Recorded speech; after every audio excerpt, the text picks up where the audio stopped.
Nous en venons à présent au point cœur de notre réunion de cet après-midi qui concerne les auditions des maires des communes et des villes d'Europe qui sont, vous le savez, en première ligne dans la gestion de la crise du Covid. Nous aimerions connaître comment les maires évaluent la manière dont les mesures de la politique de cohésion contre le coronavirus, telles que CRI-CRIPLU et REACT-EU, ont aidé les villes à contrer les effets de la pandémie. Vous le savez, l'Union européenne a été à l'initiative aussi du grand plan de relance, dont 338 milliards en subventions directes. Je salue Monsieur Kamenov qui est en ligne et je lui donne immédiatement la parole. Je rappelle que Kalin Kamenov est le maire de Vratsa, commune de Bulgarie. Monsieur le maire, merci d'être parmi nous et je vous donne la parole immédiatement. Merci, Monsieur le Président. Les investissements dans le milieu urbain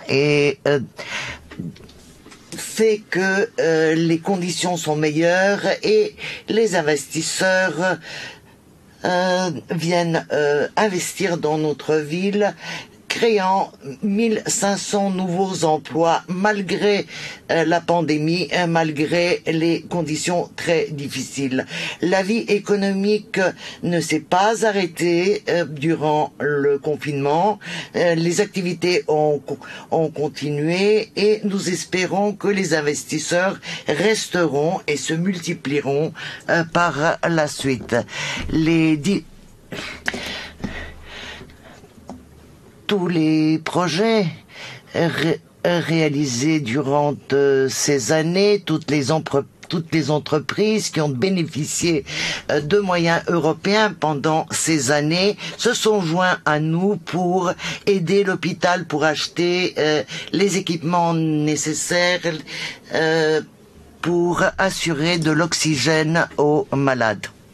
Pierluigi Biondi, maire de L'Aquila. Je crois qu'il est peu de dire que l'Italie est l'un des États membres qui a été le plus frappé par le Covid et bien sûr les maires de l'Italie ont été en première ligne pour y faire face. Monsieur le maire, je vous donne la parole. Nous avons ensuite fait la promotion de screening gratuit dans la population avec des tests rapides. Nous avons réalisé en 5 jours seulement, du 3 décembre au 7 décembre 2020, un monitoring de masse sur tous les habitants de la ville. Grâce au fonds, nous avons pu aider les populations les plus exposées et aussi ceux qui sont les plus fragiles, les entrepreneurs. Nous avons fait des investissements structurels.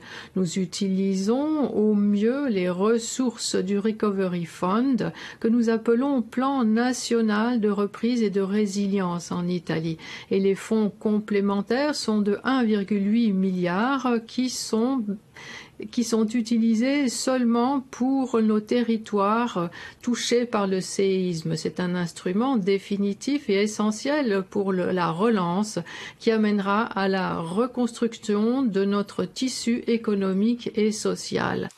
Je pense que nous avons touché le cœur même de toutes les questions qui préoccupaient notre commission du développement régional.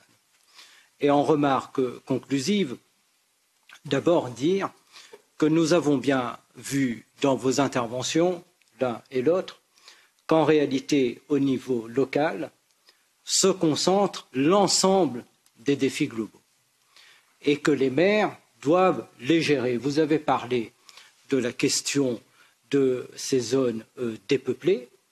Bon, c'est un enjeu démographique à l'échelle de l'Union européenne qui se transforme en un certain nombre de difficultés, évidemment, dans les communes en termes d'attractivité du territoire. Bref, une série de questions qui nous préoccupent évidemment dans la manière dont nous devons évidemment concevoir le développement régional. Et puis, bien sûr, tous les enjeux liés aux pandémies et aux réponses que vous devez apporter. Andreï Novakov a raison de dire que le débouché ultime des fonds européens, c'est la commune. parce que les autres entités sont des entités institutionnelles, mais l'entité véritablement matérielle, géographique, là où finissent par atterrir les fonds européens, ils n'atterrissent pas sur la Lune ni sur Mars, mais ils atterrissent dans une commune. Et pour l'ensemble des fonds européens, pour la totalité des milliards d'investissements des fonds européens, ils finissent dans une commune. Et c'est pourquoi nous sommes très attentifs et très désireux à ce que le partenariat entre les autorités nationales, les autorités de gestion région, lorsqu'il s'agit des régions des fonds européens, le partenariat avec les communes, avec les maires, soit le plus renforcé possible. Vous avez souligné l'un et l'autre la question de la bonne cohérence aujourd'hui entre les plans nationaux de relance et les autres fonds européens. C'est une question tout à fait fondamentale parce que vous avez aussi des stratégies locales de développement. Et il faut trouver de très bonnes synergies pour que les plans nationaux de relance puissent venir en support des stratégies régionales, des stratégies locales, et que tout ça ne fasse pas désordre sans oublier la difficulté évidemment que cela représente dans ce moment où nous sommes au début d'une programmation que de pouvoir jouer avec l'ensemble de ces instruments. Mais vous devez savoir que notre commission régie a demandé à la Commission européenne d'être la plus ouverte possible dans la manière justement où elle va accompagner l'ensemble des régions, l'ensemble des localités pour faire avec ces différents instruments que nous avons adoptés. Vous avez dit quelque chose qui évidemment percute dans mon esprit. C'est la question de la nécessaire simplification des fonds européens. Alors que nous avons aujourd'hui des fonds qui échappent aux règles de gestion communautaire habituelles, qui, eux, vont peut-être pouvoir se déployer beaucoup plus rapidement et beaucoup plus simplement. Et nous ne devons pas nous retrouver dans quelques mois, quelques années, avec d'un côté des fonds qui échappent aux règles habituelles, qui sont implantés très rapidement, et de l'autre côté, des fonds qui sont sous le coup d'une lourdeur. Et il faut surtout faire attention que demain, on ne tire pas des conséquences très malheureuses pour les politiques européennes. Et c'est pourquoi vous partagez avec les autres autorités régionales une responsabilité qui est forte, qui est grande, qui est celle de réussir cette nouvelle programmation qui commence, comme vous avez réussi la bonne mise en œuvre des règlements CRI, CRI+, et REACT-EU. Maintenant, nous sommes dans ce moment où la crise du Covid se poursuit. La pandémie n'est pas derrière nous et nous avons peut-être une certitude, c'est que nous aurons d'autres pandémies. Et nous avons à partir de là deux séries de questions. La première, c'est faut-il proroger les règlements CRI, CRI+, et faut-il aller vers un CRI 3? Nous en discuterons évidemment en réunion des coordinateurs, mais il est vrai que du côté de la Commission européenne, on se pose aujourd'hui la question, compte tenu du fait que la crise s'installe dans le temps, de la possibilité ou non de proroger ces règlements. Je crois que c'est une question que notre commission, évidemment, doit se poser. Et puis, bien sûr, ces pandémies qui vont s'inscrire dans le temps, de manière peut-être même plus violente que le Covid aujourd'hui.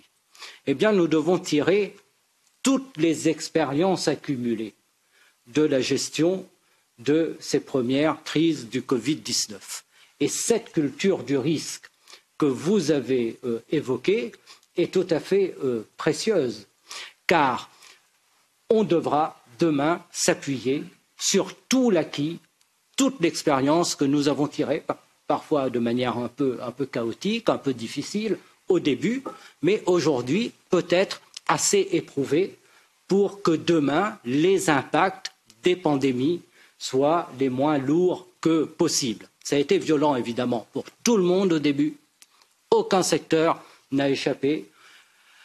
Les individus aussi ont eu beaucoup de difficultés avec les mesures parfois un peu privatives de liberté, mais je crois que nous avons un socle aujourd'hui d'expérience qui sera très utile pour l'avenir. Et vous êtes une commune, commune de l'Aquila, où vous avez connu avant un tremblement de terre, et je suis certain, comme vous l'avez dit d'ailleurs, que le fait d'avoir été confronté aux catastrophes vous a rendu plus réactif dans la manière dont vous avez répondu à la crise du Covid. Dans les régions ultrapériphériques où nous faisons face évidemment chaque année à des cyclones tropicaux, nous avons un certain nombre de mécanismes d'organisation de secours qui ont été en réalité tout à fait utiles dans la période de la crise du Covid et nous nous sommes appuyés sur cela pour apporter des réponses. Donc, je crois que ce débat est tout à fait intéressant. Il nous éclaire beaucoup. Il va nous aider dans les décisions que nous aurons à prendre dans les semaines à venir.